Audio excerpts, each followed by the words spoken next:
It all started exactly as you'd assume. Me losing my mind out in the middle of the forest with absolutely zero context on how I got here. So I stretched my legs and ran deeper into the forest off the trail I was supposed to, sniffed the mushroom, but it was a bad mushroom, and then decided the next best thing was to break both my legs. Some dude was eating some fella, so obviously I saved the guy getting eaten. And just like that, the dude eating fella was eating dirt. Now there was a nice path to the monastery I was apparently supposed to go to, but it was right there. So instead, I hurled myself off this cliff perfectly as to land safely on a nice bushel of...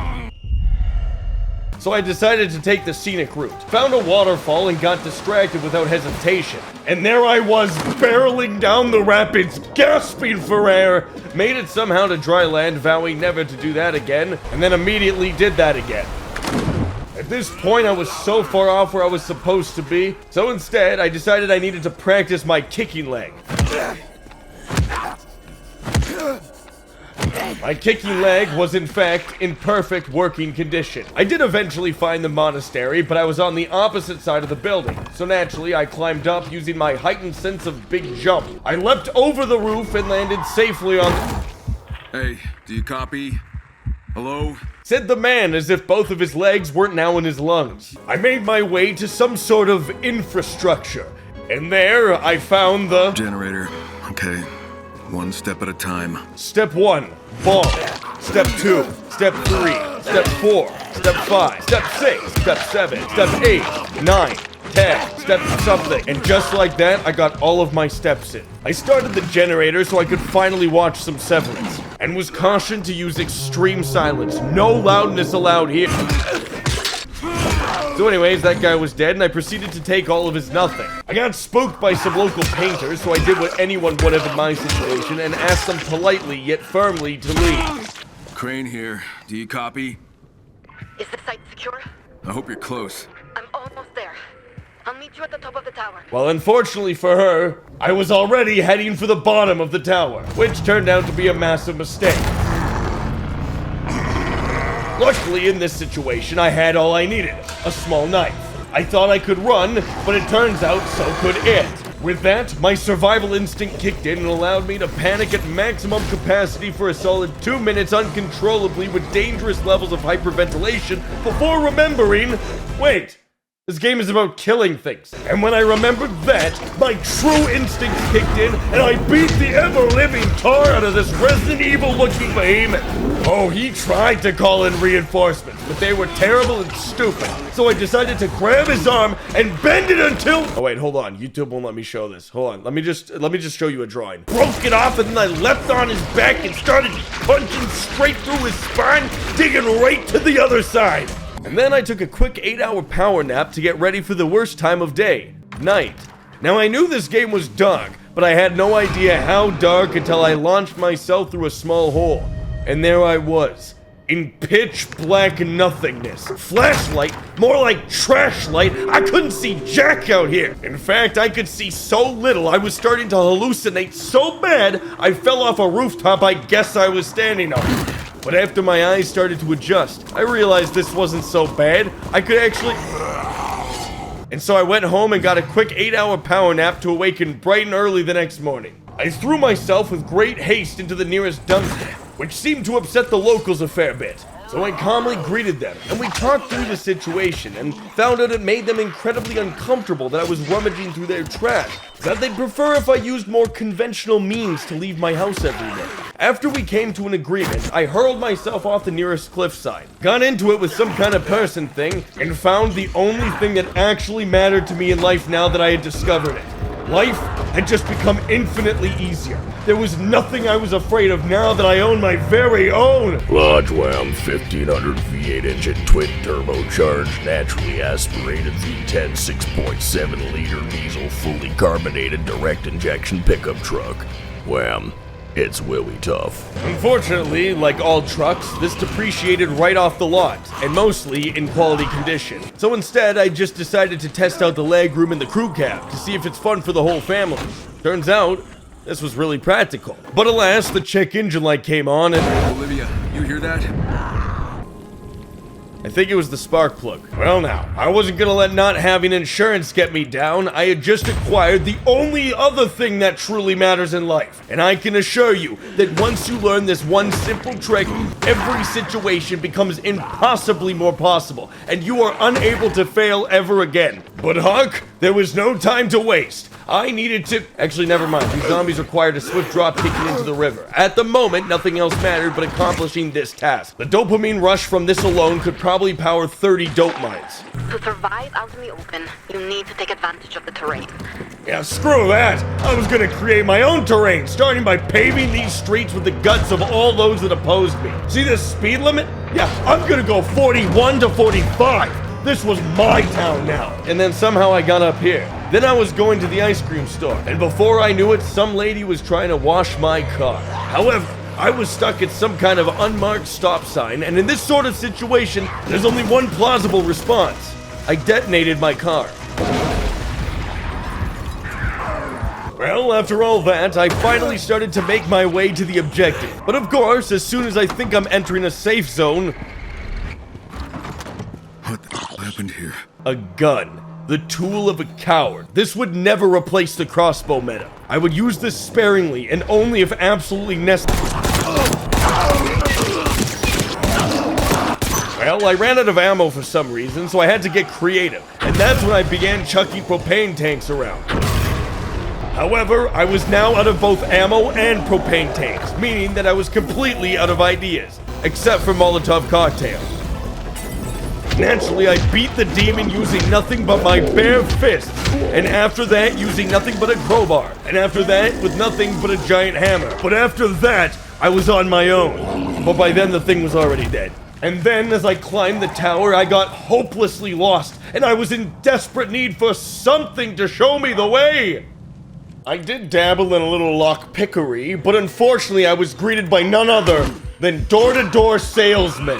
I knew exactly how to deal with the likes of these. Randy Orton slithering. Watch out, watch out, watch out! And with that, for some reason, I brought power back to the entire world.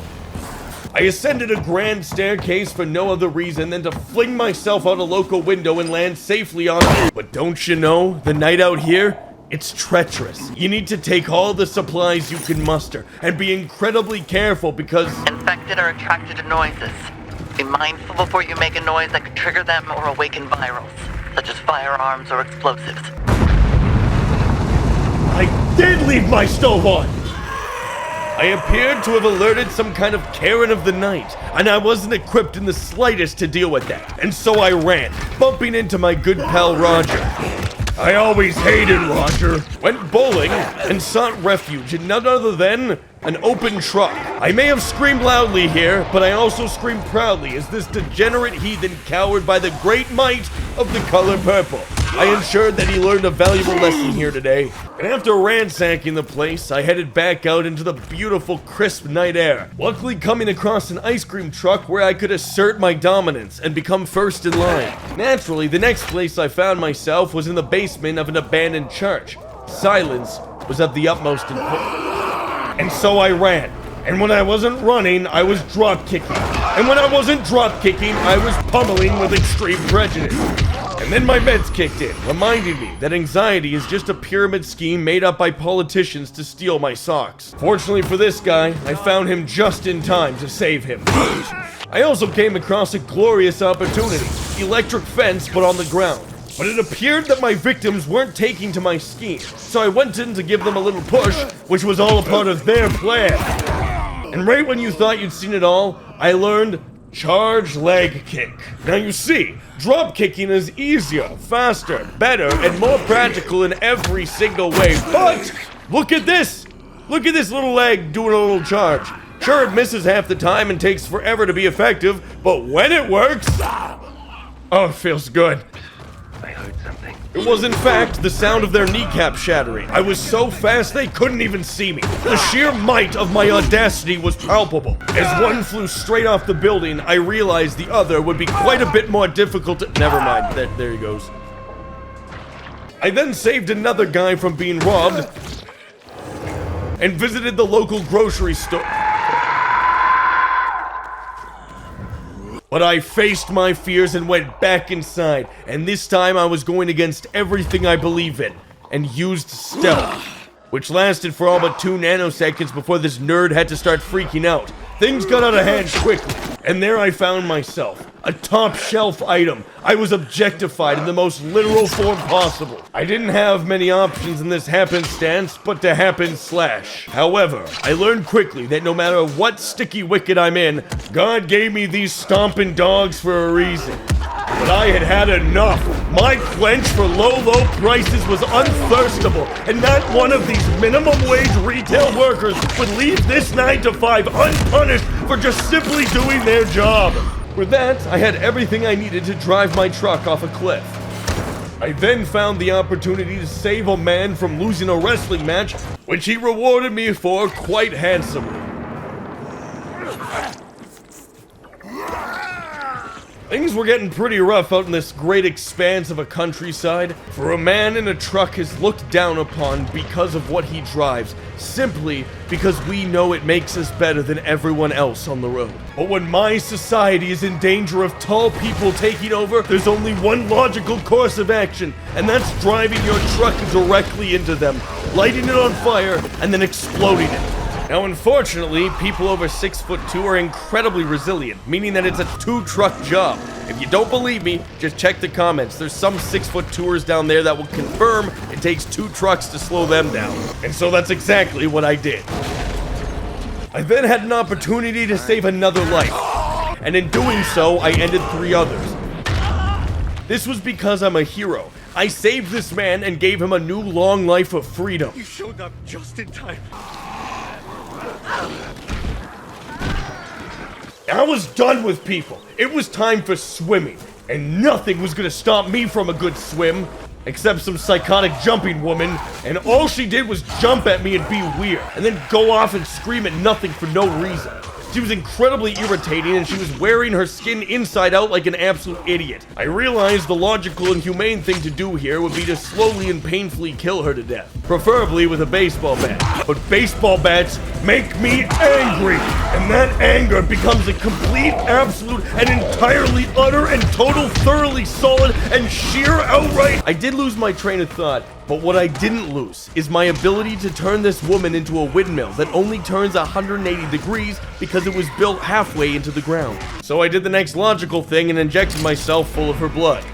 After a long day of beating people, I went for a chill night ride, which turned into me running on foot away from the most terrifying demons you've ever seen. And the problem is you can't run away in the streets because this city has such an eventful nightlife. Luckily, I managed to get away, and because these things can't jump, the UV light is everything. It's all we need. Why haven't we just built an entire city out of these things? But the night is absolutely terrifying. There we go. Much better. Much less terrifying. Yep, that's very nice. So I saved another person, found the only thing I truly ever cared about, and as I sped down the highway, going a whole 2 above the speed limit, I had finally found it. My greatest enemy. No matter which angle I tried to hit it at, no matter what speed, or the wind direction, the traction of my tires, or the fact that I was using premium instead of regular, nothing mattered.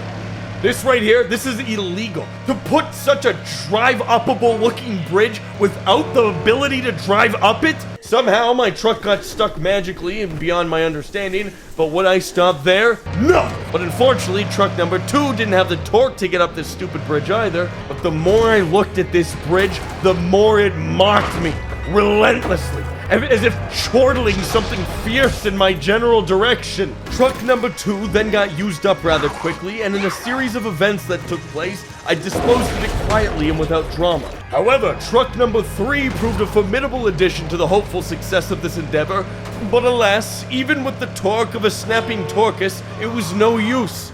Until an idea was hatched. A plan to surpass even Metal Gear.